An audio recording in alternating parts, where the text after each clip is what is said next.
Hello and good afternoon, everyone. Welcome to today's Career Discovery live stream presentation on tips for job interviews. My name is Amanda Wydula, University and Student Development Coordinator at the Bank of North Dakota, and I will be facilitating today's webinar. During today's session, attendees will learn about tips for interviews so that they can set themselves up for success during the job search process. Just some housekeeping items. In the menu of the webinar, there is a Q&A function that we encourage all of you to use for the questions or comments that you have about today's webinar. We will monitor those boxes and will answer your questions throughout and at the end of the webinar, but please put them in the Q&A when you have them so that you don't forget. We have three panelists today. Robin Thorntonson is the Talent Acquisition Manager for the North Dakota Department of Human Services. Robin develops and leads strategies and initiatives to find good talent faster. Robin holds an MBA from the University of St. Thomas and has achieved SHRM, which is the Society of Human Resource Management, SCP certification. So I'll be saying SHRM a lot during these intros. Robin also maintains certification in mentoring and leadership curriculums, plus is recognized for her expertise in generational culture. Robin is actively involved in the Bismarck-Mandan community. She serves on the Dakota Media Access Board, volunteers with Leadership Bismarck-Mandan, the Audubon North Dakota, and the League of Women Voters. She is a founding member of the local North Dakota Association for Talent Development chapter and is actively involved in the Central Dakota Human Resources Association. Robin shares her time and talent with a local animal rescue group as well. Whenever possible, Robin will be enjoying the outdoors with her husband and dogs, hoping to spot birds and other wildlife. Patrick Bertinelli is the Watford City Rough Rider Center and Community Enhancement Director. He's a Montana native and graduate of Carroll College in Helena, Montana, with a degree in business administration. He holds senior level certification with SHRM. Prior to coming to Western North Dakota in 2011 to work in the energy sector, Pat spent an accomplished 22 years with UPS, serving in multiple capacities. Comprehensive and creative in his approach to human resources, Pat is a strong advocate for North Dakota and the opportunities available to people of all ages. He believes that North Dakota is at its best when people and organizations accentuate North Dakota nice and focuses on mentoring and giving back, which in turn creates an experience for our workforce and their families. Pat and his wife Eva happily call Watford City home. Raquel Nachatillo is also SHRM certified and is currently the Human Resources Director at the Missouri Valley Family YMCA in Bismarck, where she has been honored to serve others in her strategic leadership role since 2012. She has 16 years of human resources experience in the areas of employee relations, organizational development, compliance, performance management, benefits, compensation, and recruitment. Raquel currently serves as the North Dakota Human Resources Association President and was recognized as the association's top member in 2015 and 16. She was the recipient of the North Dakota SHRM Professional Excellence Award in 2019. Raquel is most proud of her YMCA's recognition as a Prairie Business Magazine top 50 best places to work in 2018, 2019, and 2020, and Bismarck-Mandan Young Professionals Network top 10 places to work in 2019 and 20. A lot of certifications between all of you and awards. So we have a top-notch panel. So welcome everyone today. We so appreciate you lending your expertise today. So our first question so we'll kind of go through applying for jobs and the interview process from top to bottom. So one thing that I know I see a lot when working with students and young people, and I'm sure you see a lot as HR folks, is a professional email needed when applying for jobs, and what are some other tips you can provide in regards to this? And we'll just go down the line according to my screen. So Robin. Thank you. Thank you for the opportunity for sharing some of the things that we look for when we are interviewing and hiring individuals into our organization. So something to remember is that everything that you do and say before, during, and after the interview is being factored into whether or not we will hire you.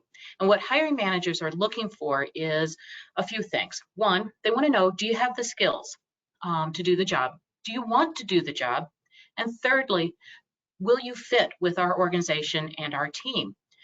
So this very first question is very important because it does matter. This professional email address is going to convey that you are really looking to get a job with an organization and be professional about it. It can be as simple as your name. It can be a series of initials and numbers. Just try to avoid nicknames and anything that might come across as humorous to your friends, but not necessarily to an employer. So. Great, and Pat. Thank you, Robin, and I also appreciate the opportunity to be here today. Of course, I obviously echo everything that Robin says. The one thing that I would say too is I actually threw that question out to our team here at the Rough Rider Center, and we all agreed that that professional email is important. You want to be noticed for the skills and the abilities that you have and you demonstrate on your resume. If your email is so noticeable that that's where it gets the attention and that's what people talk about after they've met you or interviewed you, then I would say we missed the mark. So I would say that the professional email is certainly very, very important, and keep the focus on your skills and your abilities. All right, anything to add there, Raquel? Thanks for having me today, and thanks, Robin and Pat, for your comments on that. I would just say not only have that professional email address, but check your email. Here at the YMCA in Bismarck, we have come to know that there are a lot of young people that are looking for jobs, whether that be high school or college students or young professionals. And really in today's age, we have so many ways to communicate that some young professionals don't even check their email. And they may have other ways of receiving communication at school and personally and in their family, such as texting or social media or checking a board at the school. Maybe they log into a school account and then they see their announcements there. So sometimes students simply don't check their email. So I just want to make that point too on this one, that not only is it important to have that professional email address, but even more so, check your email. If you're out there applying for jobs, that might be one of the first points of contact you'll receive from an employer as a confirmation of your application, or maybe some initial questions, or they might just initially reach out to you via email before you receive a phone call or any other communication from them. So that's an important thing to remember as well. I'd like to tack on to that Raquel is correct. Usually first point of contact is through your email address. Afterwards, it may be texting might be used to connect with you. If you have a potential employer texting you, please answer the text in full sentences. That still needs to be a professional communication and needs to be a complete communication. So even if the potential employer is reaching out via text, make sure that you use full sentences that's grammatically correct and sounds complete. That is great advice. I know we probably all see the internet snafus of instances where that was not the case. So our next question is, how important is it to research the company before the interview? I know with a lot of young people, especially those recent college grads, maybe they're applying to a bunch of different companies at the time. So how important is that? Maybe not just making sure you're talking about the right one when you go into a certain interview, but just what are some tips on researching the company before going in? And Robin, we can start with you. So it is really important to do some research on the company. At the very least, visit their website, get to know what is their mission, what are some of the values, and click on a few sections. Understand what products and services that they provide to their customers, and be able to talk a little bit about those. You can go to LinkedIn and search for people who've worked for that particular employer. You can even do just employer reviews. You can just type in the company's name and say reviews, and you can learn a lot about an organization, or even hit news and look for news articles about the company. What I will tell you is I actually look two different ways to see if you really want to work for us. The first way I do that is I ask, Why are you applying for this job versus some other job with some other employer? The second way I know, though, that you really are interested in working for us is I ask you, what do you know about us? And if the answer is very surface or I really don't know a lot about you, then that makes me second guess whether or not you really want to work for us. So do some research before you come. And Pat? I'm going to kind of take a different direction. I completely agree with Robin and everything she says, but I will tell you, in all my years of HRing, probably one of the most important thing to me was referrals.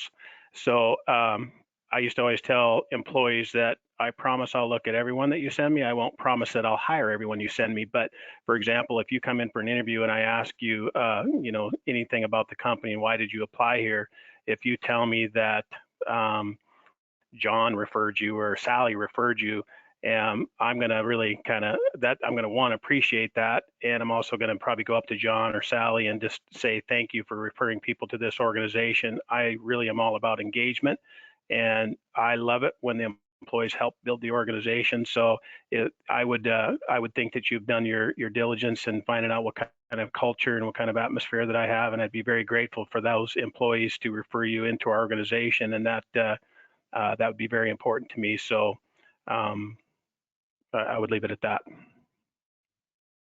And Raquel? Grant, I think the thing that I would add to this area is we have sometimes been on the fence about which candidate to choose. Say we only have one opening for that job, and maybe we've interviewed a few folks and they were all very good interviews, and maybe it was a difficult decision. Oftentimes, how much you know about the company and how well prepared you were coming into your interview about being able to answer those questions, like Robin mentioned, what do you know about the YMCA, or why do you want to work for the YMCA? Those kinds of questions are often what tips the scale in your favor if we have a couple of candidates that are real close. So I would say not only is this important, but this could actually make or break whether or not you're chosen for the position, because if there are a lot of great candidates, sometimes it's being prepared in this way that can help set you apart.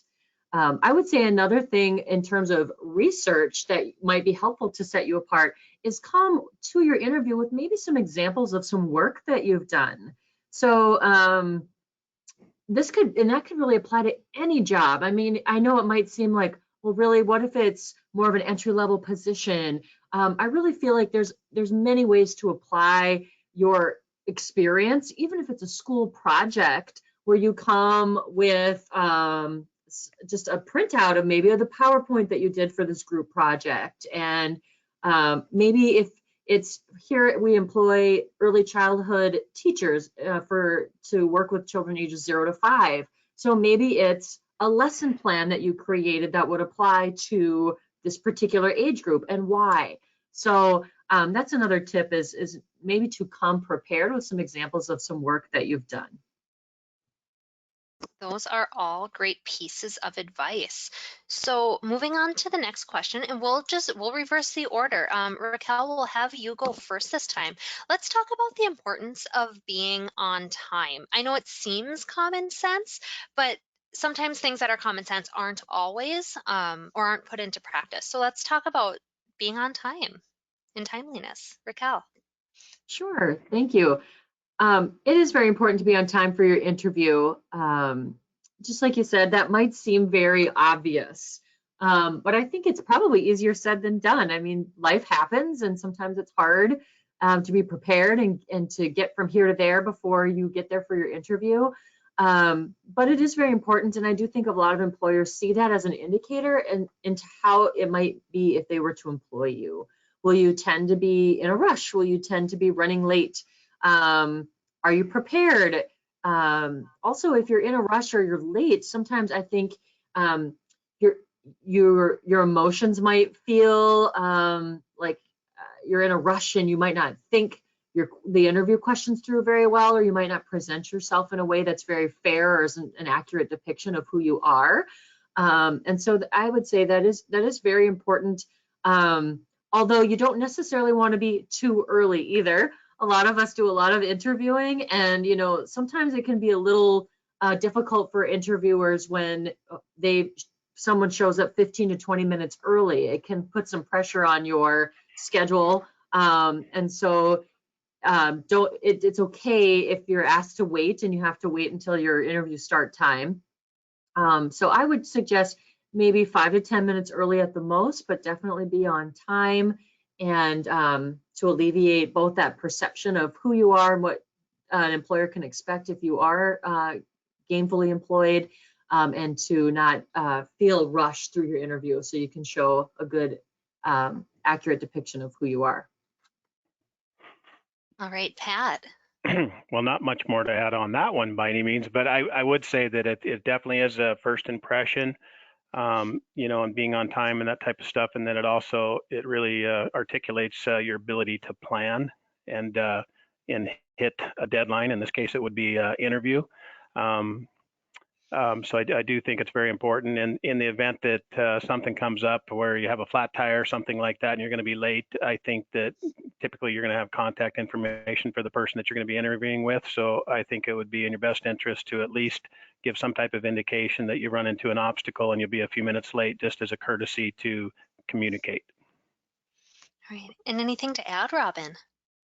I'd like to just add, from a virtual perspective, many of us are interviewing virtually these days, and it is even more important, I believe, to be not only on time, to be early with virtual interviews. And the reason for that is it's an opportunity for you to verify, are you able to log on? Are you able to get your camera ready? Is your microphone working?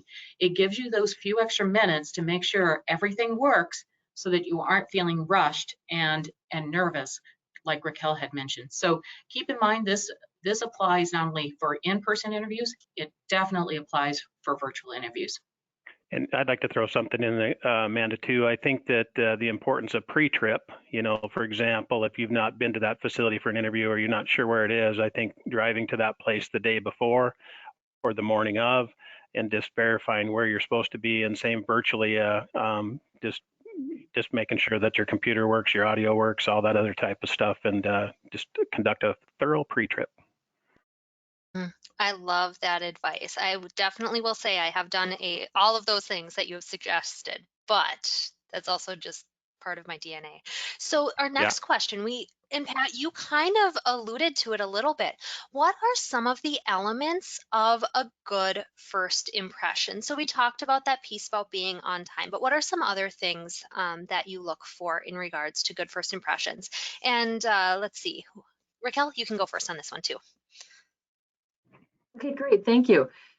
Yeah, good first impressions, that's super important. Like Robin had talked about earlier, a lot of employers are really looking for, are you a good fit? Are you going to fit in here? And I think that's sometimes really well defined in those first impressions. What's your demeanor like? Do you seem to have the sort of same attitude, sense of humor, dress that we would expect on amongst our team here? The YMCA is kind of unique because a lot of our dress code for our employees is pretty casual. We do wellness related things, childcare, we have some professional positions that dress up a little more business casual. So I like to tell students that you want to get to know what you might wear at that job. Try to do some educated guessing, maybe if you know anybody that works there, or like you guys suggested, go do a little bit of a pre-trip. If it's a public workplace, maybe you could go there and walk around and kind of see what people are wearing. And then I would suggest wear something that might seem maybe one step above what that person might wear in the job. So here at the YMCA, we employ a lot of childcare professionals, and they wear a staff t-shirt that has a YMCA logo on it and jeans. And so if I was interviewing somebody for a childcare position, I might expect them to wear a little more of a business casual top and maybe some dress pants or a skirt. I wouldn't necessarily expect them to come in a suit, or a three-piece suit, because that would be somewhat unexpected, I would say, for the type of dress that they would be wearing during the job. So just put some thought into that and think about what should I dress that's maybe one step above what that person would typically wear on the job. During COVID, it's been a challenge even for a handshake. I'm kind of a handshake person, and we are still trying to be safe and respectful of folks. So we aren't even asking folks for a handshake at this point, but I do like to see if I can get some good eye contact. We even wear a mask still here at the Y, so we try to look for those smiling eyes. We'd like to look for that good eye contact, attentive listening and response. And those are all, I think, really important for first impression. And Raquel, that's a good point. The dynamic of in-person interviews, if they're happening, has probably changed a little bit. And Robin, I know you had mentioned earlier that you wanted to talk a little bit about virtual first impressions. Definitely. It still counts on camera. And so a couple of things to think about is, to Raquel's point, what are you going to wear? And the truth of the matter is you should wear whatever you are going to wear in person. And one step up from the position you're looking for is perfect advice. Also take into consideration what does the environment behind you look like? Depending on the particular program being used, you may or may not be able to blur out your background. So you may have to look for a room where there's good light, also not a very busy background, because the focus needs to be on you and your skills and your experience. You also want to make sure that you have someplace where you can be uninterrupted during the interview. And if you have dogs or family members who might interrupt, work something out where you can go elsewhere, or so that they will leave the area so that you can have an uninterrupted session. The other thing with virtual is it is a little harder to convey your energy and your emotion. So keep in mind, you may have to work a little harder at it. You use your hands, nod your head, get a little bit closer to the screen, change your voice up, because it is a little harder to read over the camera versus in person. So those are some things that you can do to make some good impressions when you're doing a virtual interview. Right. And Pat, any? Yeah, I would say that like some things that are really super important to me are just energy and enthusiasm. One, not overkill by any means, but just that you're excited to be there today. And I'm going to be looking for those soft skills and your mannerism and politeness and just those small talk conversation leading up to the interview. And then the other thing that I wanted to say just about a good first impression, and I'm going to use Raquel for an example. I had the opportunity to go over and visit with her one day, and she took me through her facility. And because we have somewhat of a similar, some features about our facility are similar to what they do over there. But one thing that I really love that she does over there, she does a little story on the various people on why they love their job, I think is what it is. Is that correct, Raquel? And so to me, if you came in and you and this kind of ties into doing some research on the company too, but if you came in and said, hey, I saw that story on Facebook about that person that loved that job, that really resonated with me, that to me is going to leave me with a phenomenal impression of you, just in the fact that you did that research, and that's going to tell me that there's a potential alignment there for you to work for this organization. Awesome. Those are all great pieces of advice. So going into the interview, so this next question is about interview etiquette when you're sitting there having that face-to-face conversation with whoever it is that you're interviewing. What's the policy of taking and using your phone during the interview and other interview etiquette? And let's see, we'll have Pat go first this time. This is the one I didn't want to go first on, but I will. You can defer. No, totally good. Okay. I'll tell you, it's to me, it's a distraction. I threw this one out to the group here today too, and I said, what do you guys think about a phone being in the interview? And they thought that it should be potentially available if there should be a second interview or something like that, to where you could see if you're free that particular day on your calendar. But to me, it's a distraction. I'd certainly make sure that it was off. But if you're there and genuine to get the job, I would personally not take your phone with you, would be my stance. Raquel. Yeah, I think I would agree with that too, Pat. I would say to have it with you, but on silent or off. Maybe you can have it in a pocket or a bag. But I wouldn't get your phone out and have it maybe even face down on the table or on your lap. I agree that can be a distraction. So I would say put it away or maybe not bring it in. Here at the YMCA, we do all of our interview process and even onboarding process is electronic. So if we are going to offer you something, we are probably going to send you a notification where you would authorize a background check. And sometimes we do like to take you through some steps online to show you how to do that. And so I agree, Pat, if we want to offer you a second interview, if we want you to do your background check questionnaire, it might be nice to have so that we can show you how to do that on your phone. But definitely put away during the interview. And Robin. Amen to everything they all just said. That is so true. Definitely, have it available, have it off, have it out of sight, because it is a distraction. What I do think, though, that folks should think about bringing into an interview is bring in something to write with and some notes. I'm more impressed when somebody takes the time to take some notes, even maybe jotting down people's names who were part of the interview, because that's going to be something that you can put into your thank you note, which I think we're going to talk about in a short bit. So I really think what you should be bringing in with you are some notes and something to write with. And Robin, you must have been looking at the questions coming in, because that was exactly the question that somebody had, is what about a notepad and pen to take notes? So yes, I think that's great advice, whether it's just a little pad or you bring in a pad folio. Any other, Pat or Rachel, things that are okay or things that you like to have interviewers have on hand in the interview process or in the actual interview? Potentially, I guess, a copy of their resume. If they should get a question about their resume, that would be certainly okay to me. And I think just from a courtesy standpoint, does anybody else need a resume? That this you're prepared to provide that document to anyone that may not have it, and they most typically always do, but tells me a little bit about the mannerism and your ability to be polite.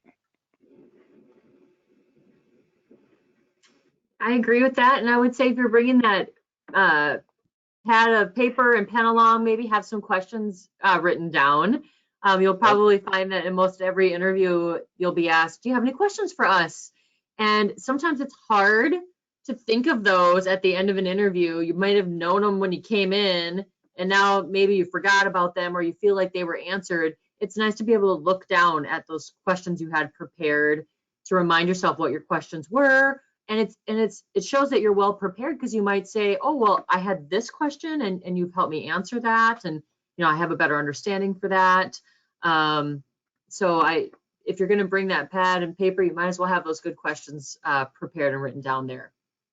Yeah, because part of the interview, you're interviewing the employer as much as they're interviewing you. You're trying to figure out if this is a good place to work for you. Exactly. And to Raquel's point, have questions. If you aren't sure what to ask, a really good question to ask that you can use in any interview is, what would the ideal candidate look like? Or could you describe what you're really looking for in this candidate or in this position? That's a good question. It'll provide you some more information. It'll also give you a little bit of time to also think of additional questions if you are feeling a little bit rushed for that. Another easy question to throw out is, what would the day-to-day look like? What would be a typical day in this job? And so those are two great questions. Always ask a question. If you don't ask a question, again, I would be thinking, are you really that interested in this job? Good points. Okay, so the next question is post-interview etiquette. Just kidding. I switched the questions around. So, something that comes up is talking about your past employment. So how do you talk to an employer, so somebody in the interview, about maybe a negative past work experience? Because of course, not all jobs are sunshine and roses, and people leave jobs for a variety of reasons. Yeah, we'll do this. Pat, we'll have you take this one first again. We're just Okay. rotating through. Yep. No, that's fine. I think the big points for me to hit on this one would be if it was, caused through your action, I would like to see you take accountability for where you landed. If it was potentially maybe you got terminated, I would like to know that you take accountability for that. And here's what you learned from that, and here's what you're going to do different going forward. If it was the employer wasn't necessarily a good fit for you, I would find some way to articulate that to where you're not bad mouthing that organization. You're just, maybe finessing your message a little bit to where it just wasn't the culture for me. And, great people, great organization. It just wasn't for me. So I'd find some way to really be tactful about that. And that says a lot, and just how you're able to articulate that message, if it wasn't an employer that was just necessarily a fit for you, it could be bad management. I'm just going to give you an example. So I've been more on the industrial side, but if I'm interviewing a driver candidate and they're coming to interview and they only spent maybe 4 months at this previous employer, and I ask them that question, obviously 4 months is not a very long time. I know they're going to dance on that question. And so what they might say is that, my CDL license is so important to me. And they may say something about, mechanics are hard to find, and it was tough to get to some of our equipment and stuff. And, I just am so protective of my CDL that this was not the environment for me. That tells me that that person's number one priority is safety, which is everything to me, and that they're not going to shortcut their driver's license and their priorities to run a clean show on their CDL responsibility. So they may finesse that message a little bit to indicate to me, to let me read between the lines that the organization wasn't safe, and I'm not going to work for an unsafe organization. All right. Let's see, Robin, you want to go next? Certainly. Pat brings up a really good point. Try to at least articulate something positive about the previous employer. And I agree, if it was because of your actions, take responsibility for it, own it, talk about those lessons learned, just like Pat said, and then talk about what you will do differently in the future to be a successful employee. It is hard sometimes to talk about an employer where it wasn't a good fit. So one of the ways to do that is to focus on things that you thought were good there. And then you can simply say, I prefer this or this or this, or I'm actually looking for an organization that values this, this, and this. And to Pat's point, the hiring manager will read between the lines and recognize that it's a fit question, that you weren't finding those things in your previous employment. So those are great lines. I prefer, or I'm looking for. Great. And Raquel? I really don't have anything to add. Just totally agree that you should focus on what you learned from that situation, and maybe what you would do differently, or like you said, taking responsibility and what you learned from that. Wonderful. All right, so moving on beyond the interview, are thank you notes required after an interview, or what are some proper thank you note examples that you can give, or other post-interview etiquette? So Raquel, we'll have you start there. Sure.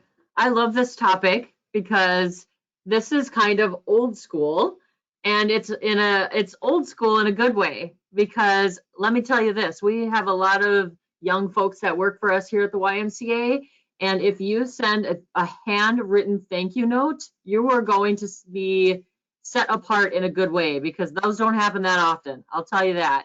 And it would be okay even to make the choice to send an email if you could ask that individual for their email address if you didn't have it, and send an email to say thank you. That would be acceptable too.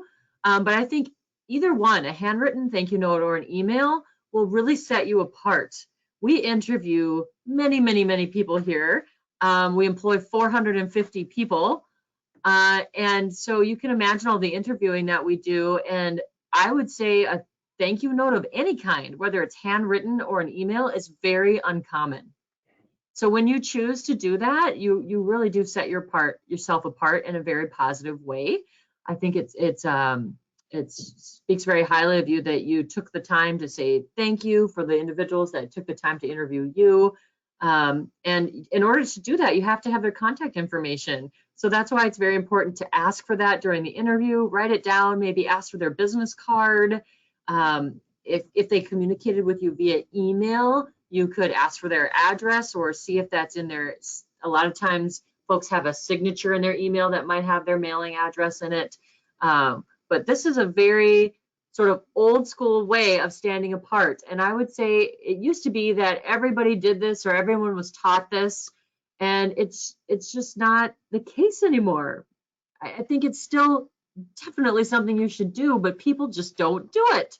So if you choose to do it, you'll definitely stand out in a good way. All right, Pat. I think that is extremely classy.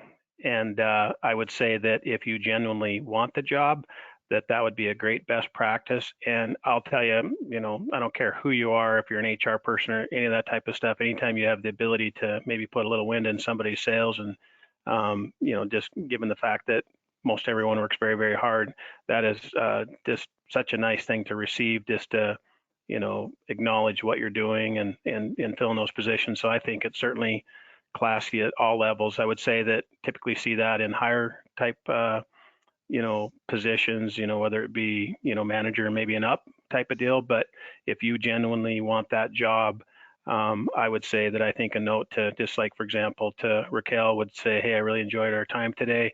Hope I get the opportunity in the event that it's not a fit. Certainly love what you guys are doing at the YMCA, and I will continue to be a member, something like that, that.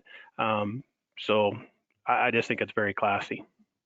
And then on the poor example, the one thing I'd say is make sure there's no misspelled words and that there's proper use of grammar. And I do this for everything, typically everything. I'm not necessarily the greatest scholar always, but I really think it's important to have people proof whatever you do send, just to get a second set of eyes on it, just in case. Absolutely. Robin. Thank you notes makes a world of difference in whether or not somebody might get hired. And it is really to your advantage to send a thank you note. It's an opportunity to make, as Pat said, a really classy impression. It's also a chance for you to maybe address any gaps or any questions that you thought you didn't answer very well. You can readdress it in that thank you note.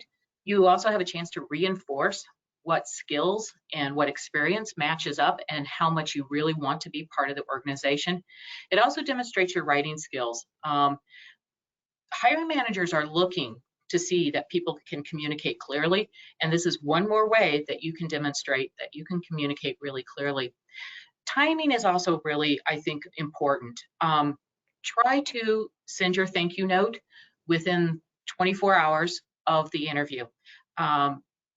If you are feeling like there might be a delay in that, one option might be to send an initial quick thank you saying, greatly appreciate your time and consideration, and then send a more formal thank you. If you've been communicating by text, at least send an initial text saying, thank you so much for your time and consideration, and then follow up with, again, with a formal thank you note. I agree. I love to see handwritten ones. I know, though, in today's environment, sometimes it's a little hard to get a handwritten note off to the potential employer in a timely fashion. So email is definitely acceptable. But I think actually thank you notes are really, truly, it's the cherry on top of the icing, on top of the sprinkles, on top of the cupcake, and that's what's going to get you the job. Awesome. So this is kind of an off-the-cuff question. So you mentioned that a thank you note is really something that sets an interviewee apart. Are there any other things that can really set someone apart? Maybe you have, a personal experience when you're interviewing somebody that you were just like, oh, dang, this person just, they had such a good interview. Like that was a thing that sealed the deal. I feel like, Robin, your face, you have somebody or an experience. Yes, and actually, it's interesting because I hire for a fair number of professional positions, and cover letters. I am just stunned at how many cover letters don't include my name. it's not hard to look at the job announcement to see that I'm the hiring manager, and yet the cover letters often say, to whom it may concern, or to the hiring committee. The cover letter that says, dear Robin, I'm very interested in this position, tells me they at least paid attention. Maybe they've done a little research. So that is something that will definitely set you apart, simply because it's not happening very often. The other thing that I think is really sets you apart is that you talk about what you value. We are an organization that talks about our mission and vision and values.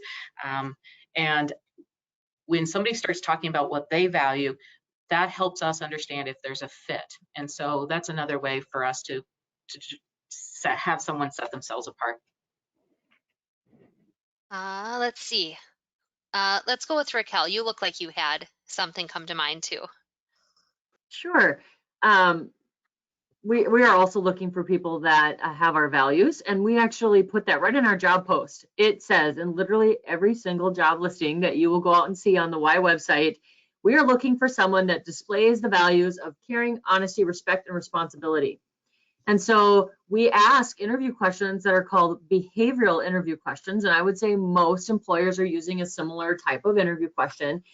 And basically all a behavioral interview question is we will ask you for an example of a time when you did something or said something or were part of something, and what your role was or what you did, or what you learned from it. And the difference between that kind of an interview question and maybe an older interview question that isn't as commonly used anymore, people often used to ask, how would you help a customer who was frustrated about their service? So that gives you the creative freedom to come up with what you think that they want to hear, right? Oh, this is what I would do. But instead, we are trying to ask more questions that ask you for examples of what you've done. So tell me about a time when you helped provide great service and you felt like you turned someone's complaint into a loyal customer. And so you really need to go into interviews having examples that you feel like you can pull from your mental file and say, okay, here's all these great examples I think might apply to this job, because they're going to ask you questions where you're going to have to give examples. And I think those kinds of interviews, when people are well prepared, they have great examples, they can speak to things that they've done that actually would make a difference in that job. They are answering in ways where it shows their values align with those caring, honesty, respect, and responsibility, or whatever the values of your organization are. Maybe you come, like I said, with some examples of work that you've done, a PowerPoint, curriculum plan, whatever it might apply to the position.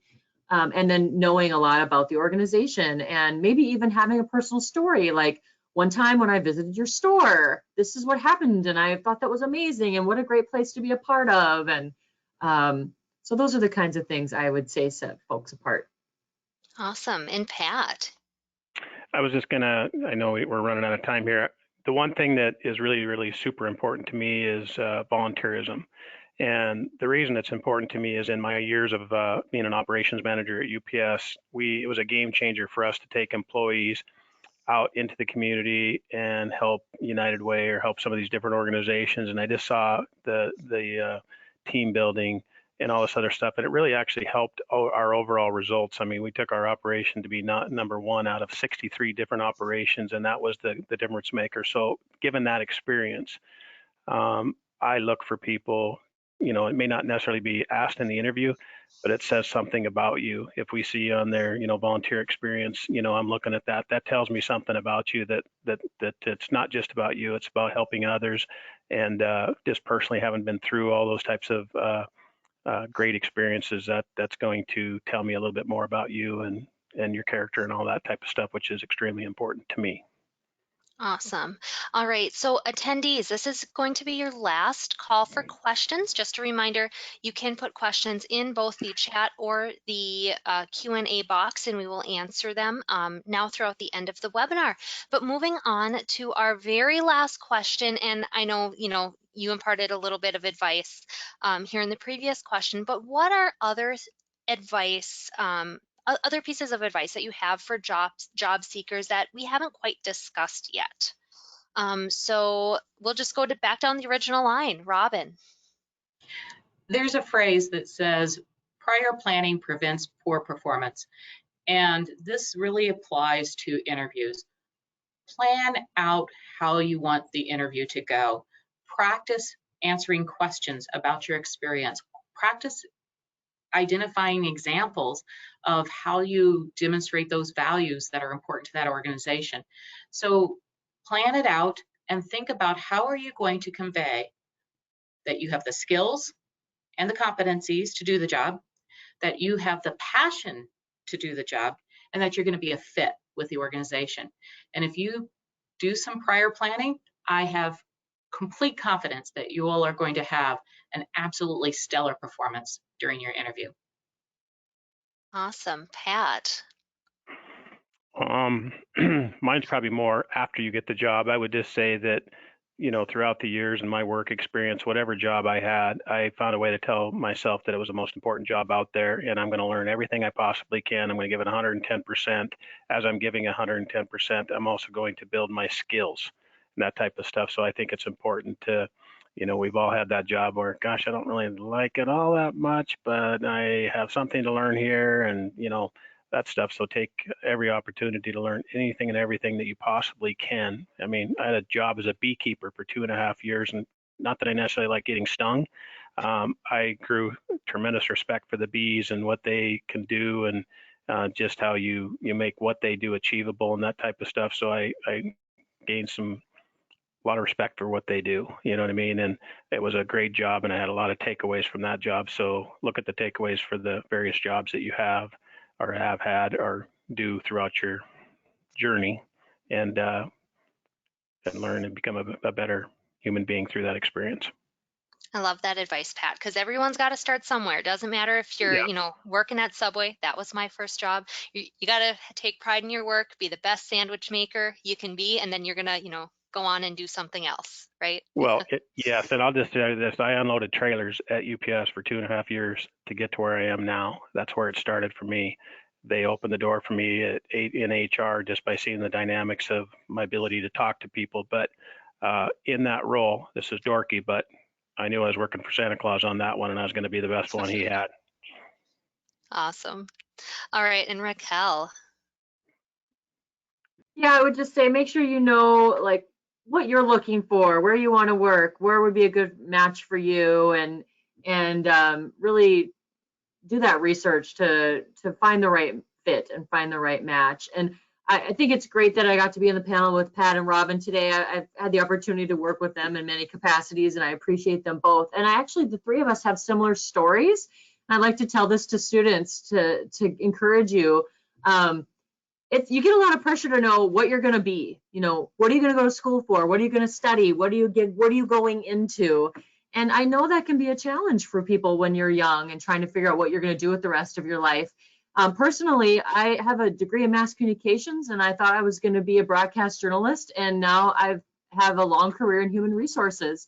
And I like to share that with people because I think above all, just like Pat was saying, every experience you have, whether it's your education, your work experience, it all translates over to becoming a more complete and well-rounded person and professional. And how can you apply those skills to other job opportunities, and how can it open the doors to doing new and different things? And I know Pat and Robin have similar stories, and so I just want to encourage you as a student, don't be too worried about what you're going to school for.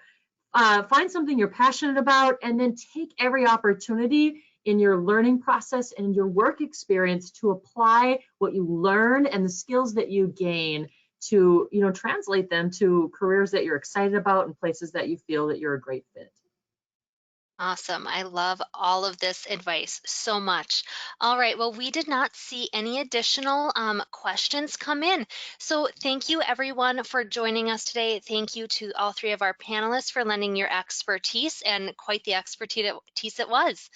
So our next career discovery live stream will be next week, Wednesday on April 21st at 4:00 p.m. Central Standard Time. So a little bit later than our usual, but that's okay. This presentation, we will have counselors and career advisors talk to students about what they should be doing during their sophomore and junior years in the spring and summer to set themselves up for their next step, whether it be the next year in high school or whether they're planning on going off into the military, to college, or directly into the workforce. So you definitely don't want to miss that one. You can register for these and all career discovery webinars on the career discovery tab on our Career Compass website. All of our presentations are recorded, so you can review all of the previous presentations that we've recorded this year as well. All right, well, thanks everyone, and we will see you next time. Thank Bye, you. thanks for having me. Thank you.